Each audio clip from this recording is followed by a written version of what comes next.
नमस्ते दोस्तों, आज हम बात करने वाले हैं इंडियन रुपी और यूएस डॉलर के रिफ्लेक्शन के बारे में, यानी कि ये दोनों करेंसीज एक दूसरे को कैसे अफेक्ट करते हैं।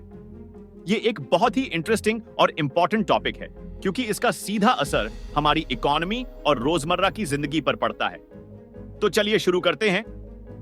सबसे पहले ये समझ लेते हैं कि करेंसी क्या होती है। करेंसी एक प्रकार का मीडियम ऑफ एक्सचेंज है जिससे हम चीजें खरीदते हैं या सर्विसेज लेते हैं। भारत में हमारा ऑफिशियल करेंसी है रुपया और यूनाइटेड स्टेट्स में है डॉलर। डॉलर तो आप सब जानते ही होंगे, ये दुनिया भर में सबसे ज्यादा यूज होता है जब बात इंटरनेशनल ट्रेड या ट्रांजैक्शंस की आती है। अब जब हम रुपया और डॉलर को कंपेयर करते हैं तो एक चीज जो सामने आती है वो है एक्सचेंज रेट। ये एक्सचेंज रेट बताता है कि $1 के लिए कितने रुपीस देने पड़ेंगे। मान लो अगर आज एक्सचेंज रेट 75 रुपए प्रति डॉलर है तो इसका मतलब $1 खरीदने के लिए हमें 75 रुपए चाहिए। लेकिन यह रेट फिक्स्ड नहीं होता, बल्कि मार्केट के डिमांड और सप्लाई के हिसाब से बदलता रहता है। तो यह एक्सचेंज रेट डिसाइड कैसे होता है? इसका जवाब है डिमांड और सप्लाई।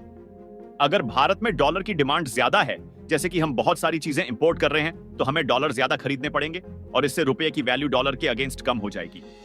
वैसे ही अगर हम एक्सपोर्ट ज्यादा करते हैं तो फॉरेन बायर्स हमें डॉलर्स देते हैं, जिससे रूपी की डिमांड बढ़ती है और वो स्ट्रांग होता है। यह डिमांड और सप्लाई को और भी चीजें अफेक्ट करती है, जैसे interest rates, inflation, economic growth और पॉलिटिकल स्टेबिलिटी। उदाहरण के लिए, अगर भारत में इंटरेस्ट रेट्स यूएस से ज्यादा हैं, तो फॉरेन इन्वेस्टर्स यहां इन्वेस्ट करना पसंद करेंगे, जिससे रुपए की डिमांड बढ़ेगी। लेकिन अगर भारत में इन्फ्लेशन ज्यादा है तो रुपए की परचेसिंग पावर घट जाएगी और वो वीक हो सकता है। एक और बड़ा फैक्टर है ट्रेड बैलेंस।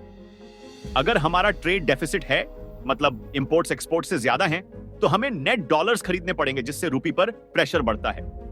अब ये एक्सचेंज रेट का चेंज हमारी इकोनॉमी को कैसे अफेक्ट करता है? अगर रुपया कमजोर हो जाता है डॉलर के विरुद्ध, तो आयात महंगे हो जाएंगे क्योंकि समान डॉलर के लिए ज्यादा रुपए देने पड़ेंगे।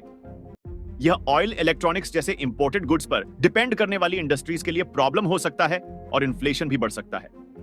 लेकिन दूसरी तरफ एक्सपोर्ट सस्ते हो जाएंगे क्योंकि फॉरेन बायर्स को कम डॉलर्स में ज्यादा इंडियन गुड्स मिलेंगे।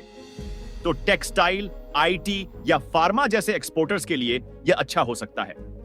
विदेशी निवेश पर भी असर पड़ता है। रूपी वीक होने से इंडियन एसेट्स फॉरेन इन्वेस्टर्स के लिए सस्ते हो जाते हैं, जो उन्हें अट्रैक्ट कर सकता है। लेकिन अगर रूपी बहुत अप डाउन करता है तो इन्वेस्टर्स रिस्क से घबराते हैं। हिस्टोरिकली देखें तो रुपये की वैल्यू डॉलर के अगेंस्ट धीरे धीरे गिरती आई है। 1990 के दशक में एक्सचेंज रेट 30 से 40 रुपए प्रति डॉलर था और अब 75 से 80 के आसपास है।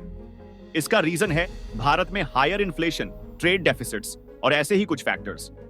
Reserve bank of India RBI भी इससे नियंत्रण करने की कोशिश करता है। वो अपने फॉरेन एक्सचेंज रिजर्व्स यूज करके मार्केट में इंटरवीन करता है।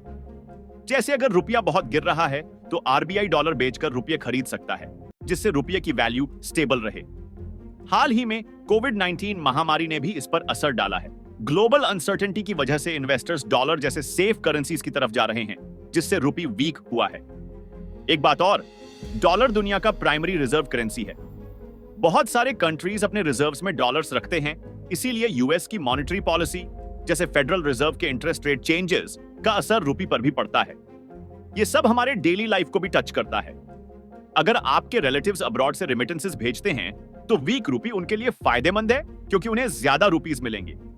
इंटरनेशनल ट्रैवल में भी एक्सचेंज रेट मैटर करता है और बिजनेसेस, स्पेशली इंपोर्टर्स और एक्सपोर्टर्स को तो इसका रोज का ध्यान रखना पड़ता है। तो दोस्तों, ये था इंडियन रुपी और यूएस डॉलर के रिफ्लेक्शन का छोटा सा ओवरव्यू।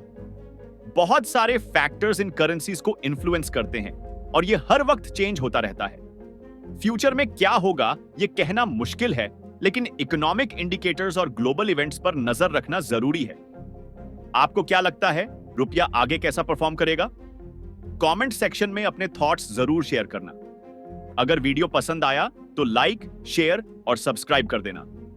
मिलते हैं अगले वीडियो में। धन्यवाद।